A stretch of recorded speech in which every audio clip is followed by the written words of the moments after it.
suis à Allonville avec Audrey, qui a été élue en 2020. Alors, premier mandat qui se termine, Audrey. Peut-être tu peux te présenter et voir un peu ton sentiment de ce premier mandat. Oui, merci Rémi. Alors oui, effectivement, Audrey Baucher, maire de la commune d'Allonville.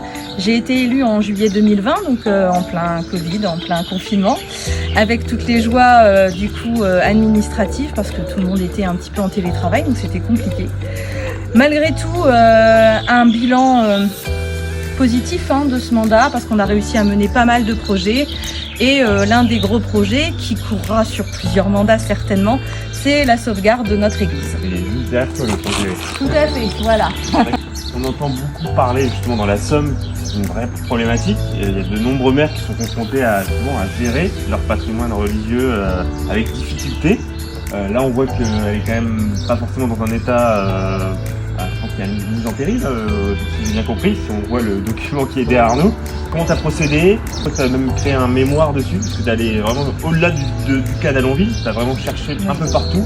Est-ce que tu peux nous débriefer un peu à la fois ton sentiment, tes difficultés auxquelles tu as été confronté, et puis surtout comment tu vas réussir à changer la donne? Alors tout à fait, effectivement, au tout début du mandat, là, en octobre 2020, j'ai pris un arrêté de péril pour fermer l'église, parce qu'en fait l'arche du chœur est en train de s'écraser et menace de s'écrouler en fait. Donc pour la sécurité des publics, il était inenvisageable de continuer à rendre le bâtiment accessible. Et avant de prendre ces décisions, j'ai pris attache avec le CAUE 80 pour avoir un petit peu, on va dire, une première analyse. Et là, le CAUE m'a dit, mais Madame Baucher, on a déjà fait des recommandations en 2008.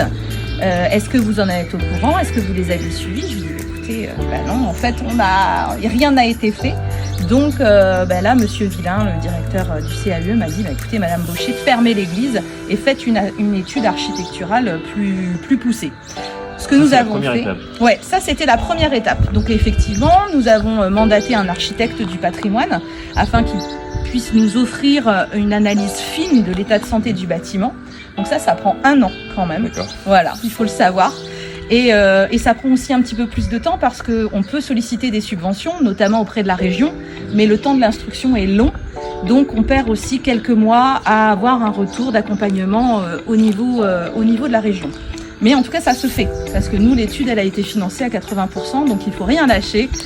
L'architecte a rendu son diagnostic et effectivement a fait état d'un caractère assez inquiétant pour l'église, avec des constats bien sûr, donc l'écrasement de la voûte, les piliers qui s'écartent, et aussi des hypothèses comme par exemple des fondations qui seraient peut-être assez sous-dimensionnées par rapport à la hauteur de la bâtisse.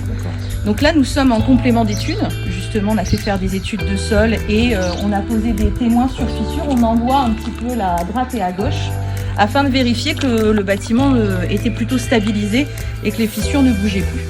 Mais quand même, la belle surprise, c'est que la première étape, l'architecte évalue les premières campagnes de travaux à 1 million d'euros. Voilà, juste 1 million d'euros. Pour une commune, Allonville, combien d'habitants? Pour une commune de 790 habitants. D'accord.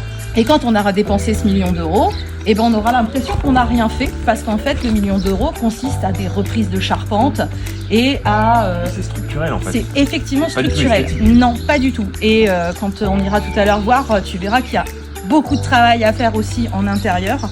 Donc je pense que on frôlera plus le 3 millions d'euros quand on aura vraiment le chiffre abouti de la remise en état totale du bâtiment. Alors 3 millions d'euros, mais après tu fais quoi de cette église? Eh bien ça c'est la grosse question, parce qu'à un moment donné, on est tous, nous élus, responsables des deniers publics, et quand on est face à des sommes aussi faramineuses pour nous, petites communes, c'est presque insupportable, on est en droit de se demander, mais 3 millions d'euros, pourquoi? Pour un bâtiment qui est ouvert très peu d'heures par an. Donc j'ai commencé un petit peu à me renseigner, à regarder ce qui se faisait à droite à gauche en France, mais aussi à l'étranger. Et du coup, j'ai analysé qu'on avait devant nous cette possibilité, partant de on ne fait rien à on fait toute autre chose du bâtiment que le dédié au culte. Voilà.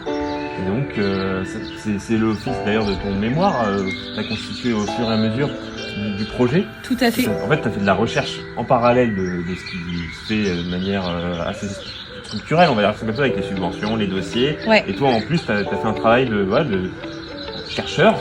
Mais oui, parce que je me suis dit qu'à un moment donné, il fallait qu'on intellectualise le projet, parce qu'à un moment donné, non seulement par rapport aux nouvelles lois qui nous sont imposées, je pense à la loi ZAN, où on nous demande d'utiliser plus justement nos bâtiments et de faire en sorte qu'ils soient le plus utilisés.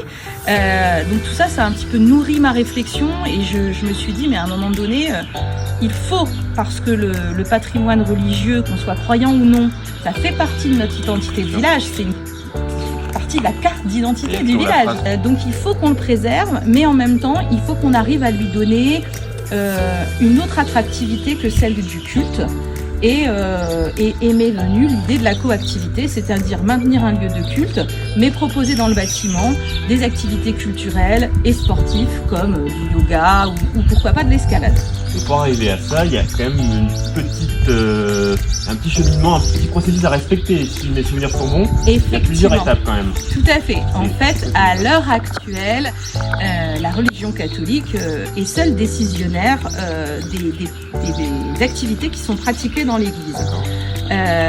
Donc, moi, mon idée, ça serait de faire désacraliser simplement la nef et de laisser le chœur et la sacristie dédiés entièrement au culte, et du coup de séparer les deux lieux avec des parois amovibles, et de faire de la nef plutôt une salle polyvalente qui pourrait servir au culte en cas de messe avec une influence particulièrement conséquente, mais qui, de manière générale, servirait à l'intégralité de la population pour pratiquer des activités qui rassemblent.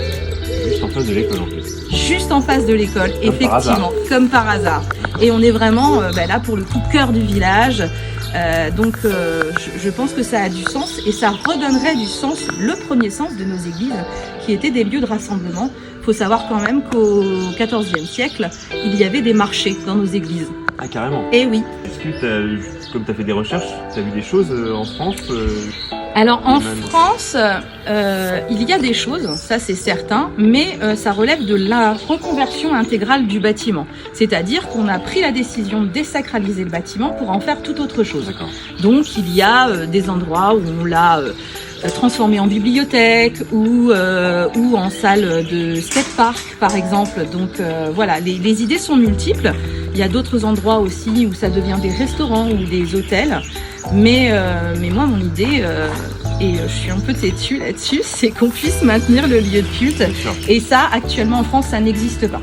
Okay. Ça existe en Europe, notamment dans les pays britanniques, mais pas chez nous. Ouais. C'est une jurisprudence peut-être qui va exister. Ben, j'espère que Allonville sera la première église à faire de la coactivité. Ouais. Prendre une telle décision de restructurer cette église, de la faire revivre une nouvelle vie en partageant le culte et les activités plus loisirs. C'est quand même, faut faire ce choix-là en concertation, je suppose. Oui, tout à fait. Je pense qu'un tel projet, on doit pouvoir emmener la population. C'est-à-dire qu'il faut que la population puisse s'emparer du projet et s'investisse. Moi, j'ai des idées culturelles et sportives, mais peut-être que eux vont avoir d'autres idées et d'autres propositions que nous, au sein du conseil, on n'aura pas pu voir. Et je pense que si on veut vraiment qu'un projet aussi structurant, parce que là on parle d'un projet structurant sur des communes de notre taille, il faut que ce soit le projet de tous. Et donc vous avez consulté la population, Alors on n'a pas encore consulté la population, on attend les derniers résultats pour avoir vraiment est au plus juste de la réalité. Et par contre, effectivement, on va faire des points d'étape en fait, en faisant des petits journaux spécifiques sur l'état de l'église en fait. Voilà où on en est, voilà ce qu'on est en train de faire, voilà ce vers quoi on veut tendre. Et à la fin, quand on aura tous les éléments, on fera vraiment une consultation. Alors ce sera pas un référendum, parce que vous savez forcément tous que le référendum est que dans certaines circonstances et qu'on peut pas faire ça comme ça. Mais en tout cas, ce sera une consultation de la population sur un temps donné. Par exemple, au même titre qu'on fait une consultation publique pour un PLU, on laissera aux gens le loisir effectivement de venir s'exprimer. Tout à fait. Alors c'est quoi le conseil pour un élu aujourd'hui qui va se retrouver parfois confronté à peut-être 3 millions d'euros de subventions, même de capacité d'autofinancement pour financer un tel projet. En 6 ans, ça paraît quasiment impossible. Alors, je pense que le premier des conseils, ça serait de ne pas prendre de décision hâtive. Voilà, de se poser, de réfléchir et d'être en mesure d'analyser toutes les possibilités qui s'offrent à vous. La deuxième solution, c'est d'aller se renseigner effectivement sur ce qui se fait ailleurs parce que, à mon sens, il y a toujours des bons exemples. Et enfin, et c'est en ça aussi qu'à Longville, je pense qu'on va être assez novateur, c'est consulter la population. Parce que cette décision, quelle qu'elle soit, sur le devenir du patrimoine religieux, c'est à mon sens, ça ne peut pas être la responsabilité de seulement 15 élus. Voilà. Chacun doit pouvoir exprimer son opinion et cette décision, elle doit être collégiale. D'ici 10 ans, c'est environ 5000 édifices religieux qui sont menacés de destruction. Donc c'est quand même pas anodin. Il faut qu'on se pose la question collective de qu'est-ce qu'on a envie pour nos futures générations. Est-ce qu'on a envie de rayer définitivement une partie de notre patrimoine de la carte, c'est-à-dire du coup effacer une partie de notre mémoire collective, ou est-ce que ça nous paraît essentiel de la préserver? Et du coup, à quel coût? Donc du coup, j'ai développé effectivement cette idée de coactivité dans les églises, pouvoir rentabiliser l'investissement collectif. L'État a toujours été très centralisateur, c'est-à-dire qu'on s'est appuyé sur les grosses collectivités pour y mettre les infrastructures, ce qui s'entend. Mais est-ce que nous, en tant qu'habitants de village, on est quand même 22 millions en France à habiter des communes rurales, donc c'est quand même pas rien. Et il faut quand même aussi dire que c'est souvent un choix. C'est pas parce que des fois on a tendance à dire que c'est subi. Ben non, c'est aussi un choix. Mais pour autant, est-ce que nous, on a moins le droit d'avoir une accessibilité proche des activités culturelles et sportives?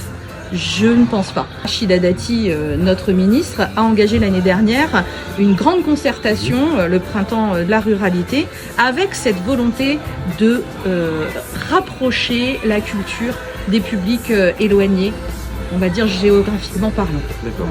Voilà. Et en voyant justement la cour de récré qui est juste en face, ouais.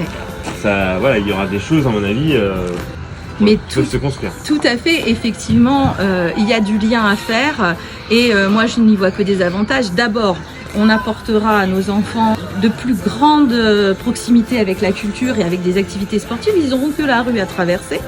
Et en plus, ils se réapproprieront le patrimoine collectif. Et ça, à mon sens, c'est important.